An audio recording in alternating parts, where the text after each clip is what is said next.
Hey, you absolute legend, Stu from UAVfutures here, and today, well, we're going to do something a little bit different because we've got this from Foxeer. It is the Foxwhoop 25, and in big bold letters on the box, I'll see if I can put some pictures on the screen, it says unbreakable. So what we're going to be doing with this drone, we're going to be putting it through its paces, giving it the UAV score, things on like quality, pros and cons, flight times, value, all that sort of stuff, its performance, putting it through its paces, having some fun, giving you the review, the right information so you can break it down and find out, is this the drone for you? And then speaking of breaking things, we're going to be hitting it with the car, running it over and seeing, is the unbreakable frame really that? Is it unbreakable, or is it a bit of a marketing gimmick? So what we're going to do, we're going to put it on the scales first as a bit of an overview.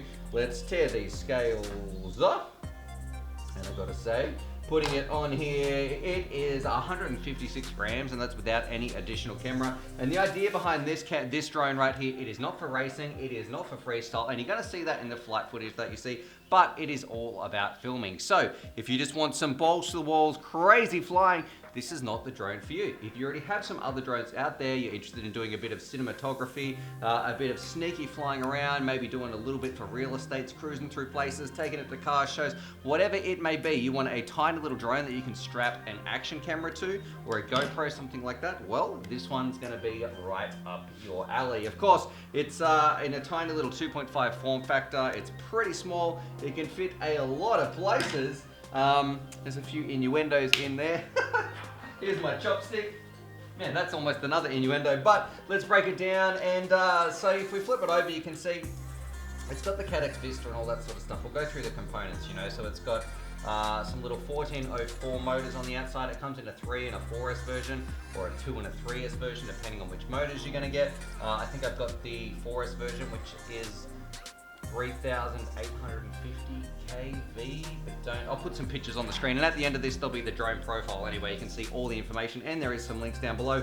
Of course, it's rocking, mine has the Foxeer cam with the Cadex Vista inside, so mine is hooking up to DJI, but there's some other options as well if you want to go analog. I think there's also a HD0 option. It's just got a little F4 all-in-one flight controller in the middle with a 45 AF ESC, and I also have this one as a binder fly, which comes with TBS. And I've got to say, it was so easy to set up. I know I haven't been cranking out the videos lately. I've been on a little bit of a break thanks to a few reasons, but it was so great being able to turn on my TBS radio, plug this in, it said bind, yep, update it, push a button, it all connected, and the same thing with the DJI in there as well. So let's move on, talk about the design of the thing, and this is where I have to give it full props. So this is the first part of our UAV score. It's going to be out of 50 at the end, and 10 of those points come from the design. So flipping it over, you can see it's a pusher quad, so the props or the motors are on upside down to a traditional sort of craft. It protects things fairly nicely. Of course, it's called the unbreakable drone, and you'll see in the flight footage, the design of this, it gets stuck so many times in a little confined area where most drones would have no chance of getting out. This, with turtle mode, made it so easy just to keep flicking that button, spinning it around and getting it out of any tricky spots. So I do have a lot of confidence in basically being able to recover this drone. The other part that I've got to give huge props to when it comes to the design, and this is why I'm giving it, this drone here is so well designed in its tiny little form factor, and what it does, it's getting full points for the design score. So design is 10 out of 10. I absolutely love it. And the bit that was the icing on the cake, so when you're gonna have, if you don't have DJI at home or you don't know about this feature, you need to activate your DJI, your Vista Air units on your computer. Huge pain, blah, blah, blah. And there is a little USB in here. And I was like, man, how am I gonna do that? And I'll see if I can show you this in the roof cam. But these little screws right here, and of course, bear with me because I've got the wrong driver bit. I've taken those 4 screws out. Thank you very much, they're editing. And we click the top off like this. Check this out. That whole part comes out, giving you access to your air unit. If you need to bind it, you've also got some access directly underneath to the ESC, all that sort of stuff. And I was like, man, that is amazing, because I was cursing it thinking, man, they've made this drone, it looks so good, it's designed so well, but then they've put an air unit in there and made it difficult or virtually impossible to bind it with a USB or sync it up to your system. No, you just take those 4 screws out, Bob's your uncle, and out slides a very sexy, if I don't say so myself, little air unit right there, and it's just as easy to get back in and you screw it in. So I'm going to just put one screw in here so we can get on with the review. Rightio, so that screw's in there. Moving on, let's talk about the quality of the thing, and I gotta say, again, it is absolutely gorgeous. This drone, it just feels smick in the hands. I don't know if that's an expression you have in other places in the world. It feels very good. It's nice, it's condensed, everything feels well protected, it's solid, nothing's rattling around. The TPU is really nice on here, and we're going to see when we run it over as well how it stands up for things. But look, I'm going to give it a 9 out of 10 in terms of quality. The performance actually gets to the same number. Now, of course, this is something that I need to clarify. So it's getting 9 out of 10 in terms of performance. Its performance is what does it do in terms of its job. This drone's job is to be suited for filming, flying around, having some fun, being able to check out what it can do in the environment. You want to check out the things that you're flying around. That's what this is made to do, and it does it really, really well. In terms of performance and like flying like a straight line, flat out speeds, this is not the drone for you. In terms of doing some crazy power loops and racing through trees and some matty flips or whatever other tricks you want to do, this is not the drone for you. So the performance score is basically rated on how well does it do the job that it's set out to do. A racer's performance score should have some flat out speeds. A freestyler's performance score should be able to freestyle really well for its performance. A drone like this that's made for filming should be able to film really well. So its performance score also gets a 9 out of 10, and I'm very, very happy for that. Because I'm going to use this thing all the time. If it survives, that is, once we run it over, all that sort of stuff. Now moving on, talking about our flight times. Now I was running what said it was a 4S 1000 milliamp hour battery. The flight times were average. So I think I gave it, is it a 7? I've got it all, it is a 7. I've got a link down below too where you can see all the drones that I've reviewed, compare them, sort them, all that sort of stuff. But a 7 out of 10 in terms of flight times. It's not really made for long flight times. I would not take this thing cruising. It is not efficient. It's got ducks on there for starters, which in this configuration, I know some ducks can help with I guess, efficiency, but not in this style. I wouldn't be taking this long range. I wouldn't be going cruising out for a long way, seeing what there is out there, because I don't know how long it would last. I don't know how long the battery would get there. So in terms of its flight times, you're probably looking at around 3 minutes, even less when you put the GoPro on the top, but you might be trying, that might be enough if you're doing a bit of real estate. If you're cruising around, you want to just get those little shots, you want to chase that car, go under that car, whatever you want to do, you don't need 10 minutes of flight time. You just need to get that shot and get it well and then get out. So yeah, 7 out of 10. Rightio, so with those parts of the score out of the way, we're gonna do the value at the end when we come back, because right now we're gonna take it out, go for a spin, go for a little rip around the property here. You can see what it's like, how it handles. I can give you a bit of commentary as well. You'll see a few little wobbles, a few little oscillations when I try to do some freestyle, but you'll also see how smooth it looks if you relax on the sticks and you're focusing more on filming rather than racing, which is a little bit tricky for me because I like to be 100% of the throttle 150% of the time. There's some good maths right there. But yeah, so what we're gonna do, we're gonna jump over, have a little bit of a flight around, and then we'll come back to the studio, wrap up the review, find out how the value goes, all that sort of stuff, talk about some of the pros and the cons, and why this unbreakable drone might be a great choice, and the future's looking bright for us FPV pilots. So let's do it in 3, 2, 1. Radio, here we are on board. So this is sending back the DJI Vision. We're about to see a couple of different flight styles. So we do a little bit of freestyle. We're going to go full throttle in a little bit, and you'll see why it is not suited to that. Like you'll see a few bobbles and wobbles here and there. We'll be also trying to get some, I guess, more, I don't know what to call it, like not cinematic shots, but like real estate shots or filming shots, just trying to highlight the subject matter rather than the drone itself, I guess you would say. So we are just cruising around the backyard. It feels pretty good on the sticks. The flight time, I guess, was not concerning, but it wasn't outstanding, and you definitely had to give it a fair bit of throttle to keep it moving. It didn't hover at low throttle, put it that way. It's probably got a lower power to weight ratio, so there you go. That's probably a bit of full throttle down the driveway. It's nothing outstanding or anything like that. Doing a few flips and rolls, etc. Not what it's designed for. Now in a moment I think, alright, let's try and fly this in a small space. I think I had it lined up to go under the car. I thought I'd just check it out, pretend you're doing some filming. I don't know, I've never been to it. I know a lot of people film drift cars and all that sort of stuff, but here we go, maybe a real estate shot, cruising around the house. You can say, hey buyers, look how messy this house is if you're interested.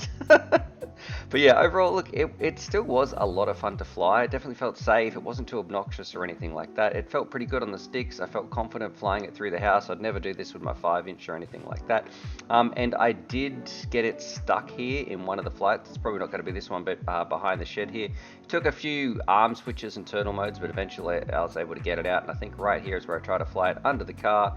And I think I've succeeded until the very last second. I was like, yep, I'm clear. Oh no, gravity had other ideas. So then we cut, this is where I got it stuck behind that shed there as well. And I don't know if I went for a second run trying to get it under the car. I think this is one of the ones that I made it through.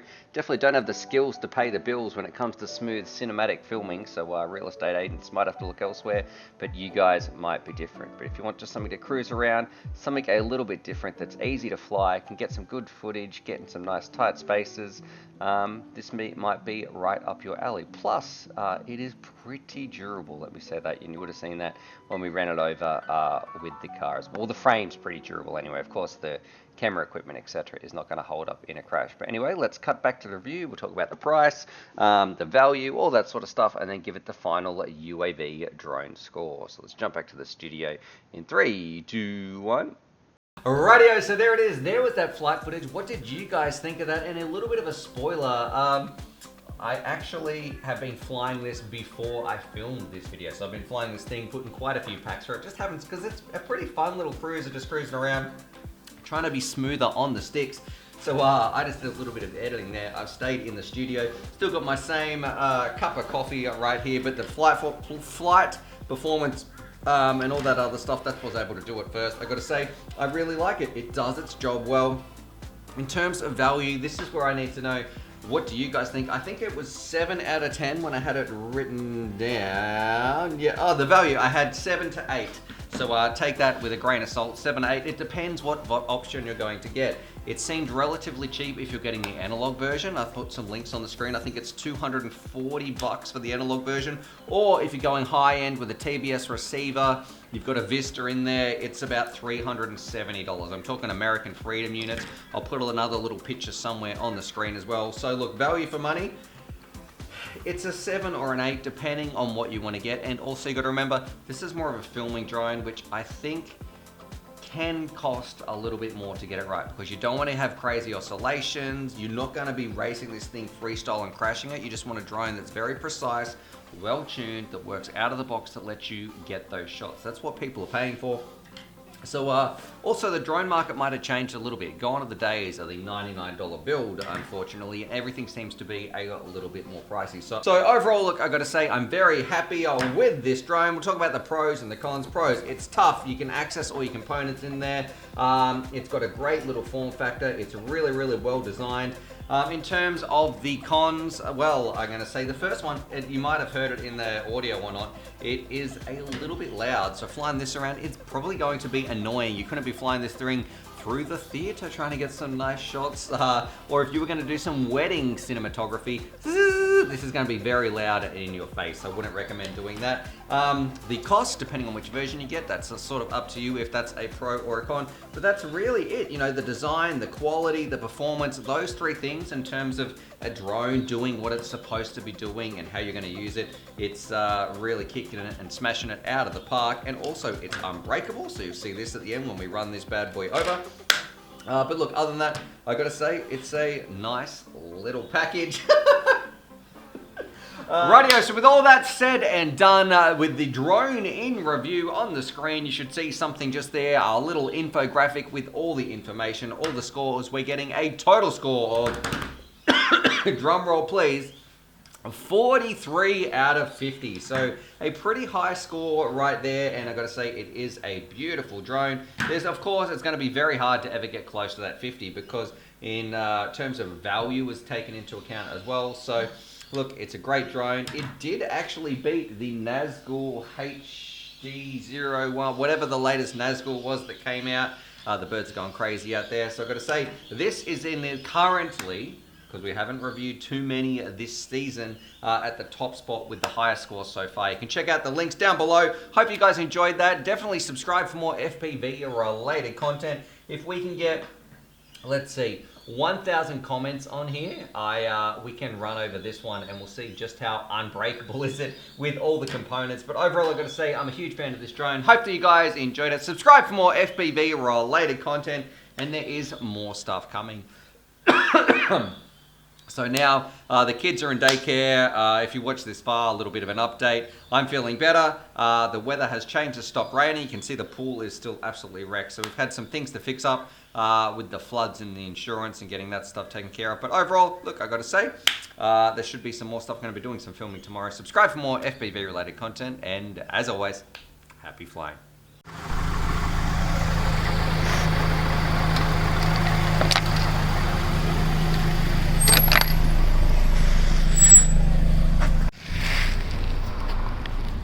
It's totally fine.